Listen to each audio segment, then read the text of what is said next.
les, pour récupérer.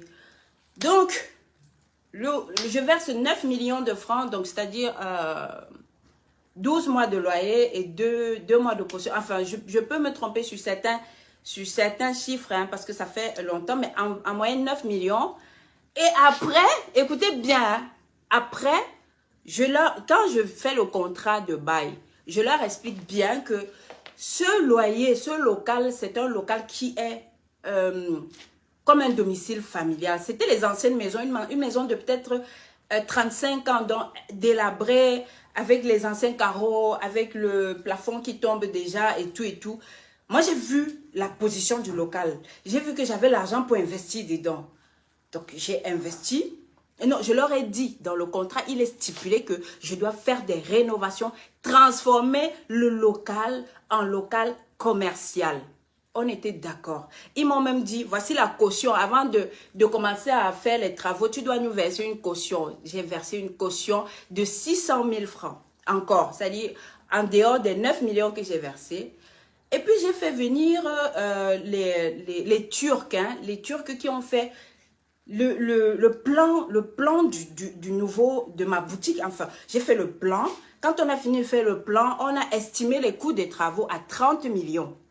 30 millions pour rénover, pour changer la peinture, faire l'immobilier, refaire les douches. Vous comprenez qu'une maison qui a déjà peut-être 35 ans, il faut, quand tu veux rendre ça chic, hein, vous connaissez ma boutique de Bastos, quand tu veux rendre ça chic, enfin, quand tu veux rendre ça à l'image de Karimo, il faut beaucoup investir. Donc, ils ont fait le devis de 30 millions. J'ai appelé le couple, le papa et la maman, j'ai dit, voici les plans, j'ai déjà tous les plans, j'ai déjà tout. Je veux que vous validiez, que vous signiez avant que je démarre les travaux, parce que je connais les bailleurs.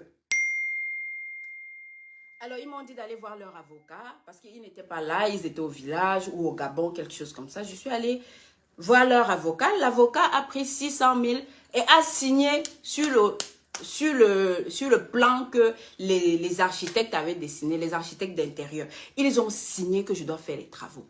J'ai fait les travaux, j'ai fini d'investir 30 millions. 30 millions, c'est-à-dire je leur ai d'abord versé 9 millions. J'ai fait les travaux de près de 30 millions. Hein? J'ai versé 600 000 de caution. Je n'ai même pas, j'étais en train de finir de faire les travaux. Le bailleur se pointe que tu dois partir. Tu dois partir. Donc, je leur ai dit, ok, je veux partir, c'est bien, je veux bien partir. Mais remboursez-moi au moins la moitié des travaux que j'ai faits. Parce que c'est eux qui ont voulu m'arnaquer. C'est eux qui ont voulu m'arnaquer, moi. Vous comprenez? Alors, jusque-là, quand le bailleur se pointe, je commence à supplier. Je dis, tu es un papa, toi, la femme, tu es une maman. Vraiment, je ne veux pas faire le commerce dans un endroit où je ne m'entends pas avec les bailleurs. S'il vous plaît, trouvez un terrain d'entente. J'ai même proposé à augmenter le loyer.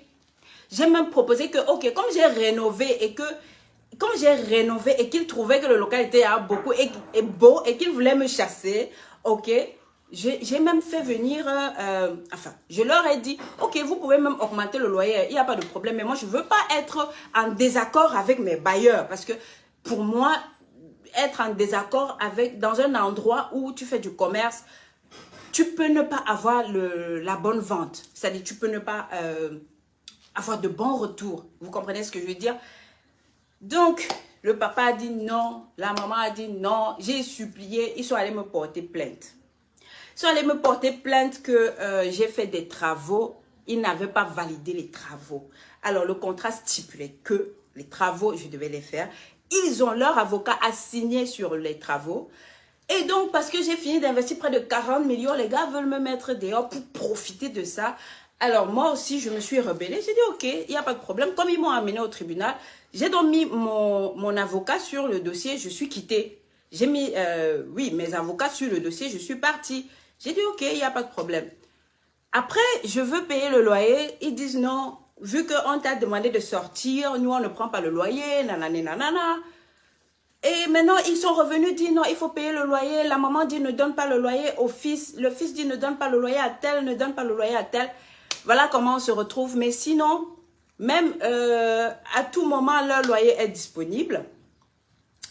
À tout moment, leur loyer est disponible. La seule chose qu'on leur demande jusqu'à présent, c'est un compte bancaire dans lequel verser leur loyer.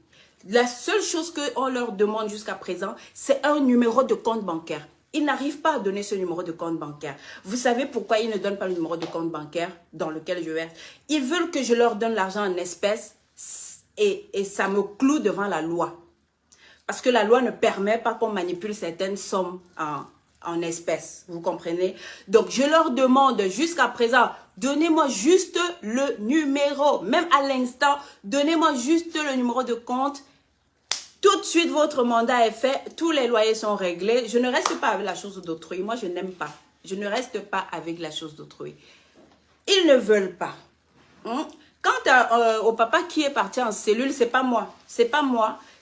Il a fait, il est venu, il a construit, enfin, il a fermé la porte de ma boutique. Il a mis des parpaings et j'ai porté plainte pour violation de domicile parce que ce que vous ne savez pas, c'est que quand vous avez déjà loué un local, ça vous appartient. Même le bailleur n'a plus le droit de venir faire n'importe quoi. Alors, moi aussi, je suis bailleur. Hein, moi aussi, je suis bailleur. Quand tu es déjà entré dans mon appartement, je ne peux pas entrer chez toi n'importe comment. Donc, j'ai porté plainte pour violation. Alors, pour violation de domicile. Alors, la justice a fait ce qu'elle a fait jusqu'à ce que le papa est parti en cellule. Là, c'est pas moi. Bon, maintenant, je vais lire quelques questions. Non, 40 millions, ce n'est pas pour la location. 40 millions, c'est pour les travaux. 9 millions de versés pour la location et 30 millions versés pour les travaux. Et le pire, c'est que quand je faisais les travaux, ils étaient là-haut. Parce que les frères, la famille habite juste à côté. Ils étaient là, ils voyaient. C'est quand je finis les travaux, je n'ai même pas encore vendu un produit dans ma boutique. Quand je finis les travaux, Bangala, il se pointe que tu dois partir. Il se pointe à l'instant, genre pour m'arnaquer, genre pour profiter de mes 9 millions, de mes 30 millions d'investis, de mes 600 000 de caution, donc quasi 40 millions. Je leur ai dit, je ne peux pas laisser 40 millions comme ça, c'est pas possible. Ils m'ont traduit en justice, je sais pas, c'est eux qui m'ont amené au tribunal. Moi, déjà de toutes les façons, le tribunal, ça perd le temps, les problèmes, ça perd le temps. Et jusqu'à présent, je suis étonnée qu'ils viennent se plaindre qu'ils n'arrivent pas à percevoir leur loyer. Même jusqu'à présent, la maman m'a envoyé le message, Karine, s'il te plaît, ok, on revient sur notre décision, si tu peux payer le loyer. Je dis, donnez-moi seulement un numéro de compte parce que je ne peux pas, ils veulent me piéger. Tu ne peux pas donner l'argent en espèces. Donnez-moi juste un numéro de compte. Votre argent est viré tout de suite. Même si c'est pendant qu'on parle là. Votre argent de loyer est viré tout de suite. Dès qu'il donne un numéro de compte. Donc, peut-être comme le problème est arrivé sur Internet, peut-être que vous allez nous aider à résoudre ça. Hein? Peut-être que vous allez nous aider à résoudre ça. Malheureusement, c'est les problèmes auxquels les chefs d'entreprise, quand tu décides d'être entrepreneur, tu ne peux pas éviter certains problèmes. Donc, voilà la raison pour laquelle nous sommes au tribunal.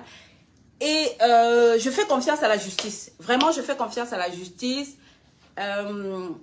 Faisons confiance à la justice. C'est la justice qui va faire. Maintenant, si comme ils viennent déjà se plaindre sur Internet, si c'est qu'ils ont adouci leur cœur et qu'ils veulent que je leur paye le loyer et qu'ils me donnent le numéro de compte, ok, no problème, j'ai pas de problème. Même s'ils veulent enlever le problème de la justice, qu'ils enlèvent leur plainte. C'est eux qui m'ont amené au tribunal, c'est pas moi. J'ai même pas le temps d'aller au tribunal. C'est fatigant tout ça. C'est fatigant. L'argent que j'ai déjà payé pour les conseils, les avocats qui doivent suivre le dossier, ça dépasse même leur loyer. J'ai 8 boutiques au Cameroun. Je n'ai pas de problème avec un seul bailleur, sauf celui-là. Sauf celui-là, parce qu'il a voulu m'arnaquer. C'est eux qui ont voulu m'arnaquer. Jusqu'à présent, j'ai pas de problème pour payer le loyer. Même la seconde. C'est-à-dire que comme le problème est arrivé déjà devant vous, hein, vous avez la jugeote. Vous pouvez dire maintenant au fils du bailleur, c'est parce que c'est le fils du bailleur qui vous a, je crois, qui a amené le problème sur Internet. Vous pouvez lui dire que papa, donne seulement le numéro, on verse votre loyer ou quoi.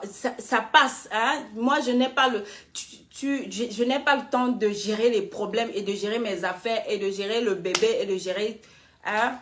J'ai pas le temps pour ça. Malheureusement, quand tu es entrepreneur, c'est-à-dire quand tu décides que tu es entrepreneur, il y a des choses que tu ne peux pas éviter. Je n'ai jamais été au tribunal pour un dossier. Sauf ce dossier. Je n'ai jamais été au... Je me suis agenouillée devant ce couple. Agenouillée. Moi que vous voyez là, je suis partie dans leur maison... Je me suis agenouillée que papa, pardon, bénissez mon commerce. J'ai loué votre espace. J'ai dépensé l'argent. Vous voulez me faire partir? et que je perde 40 millions, c'est pas possible. Je ne peux pas partir comme ça. Sauf si vous louez à une autre personne qui va me rembourser mon argent. Comme aussi, j'ai pris le local, la même chose. Hein. J'ai pris le local aussi au tribunal. Hein. C'est-à-dire que c'est la malchance. Et quand tu vois quelque chose comme ça, c'est la malchance qui m'a fait prendre ce local. J'ai bien senti ça. Le local était déjà au tribunal avec une dame qui venait de Belgique. Elle est venue, elle a installé tout son matériel d'esthétique et tout.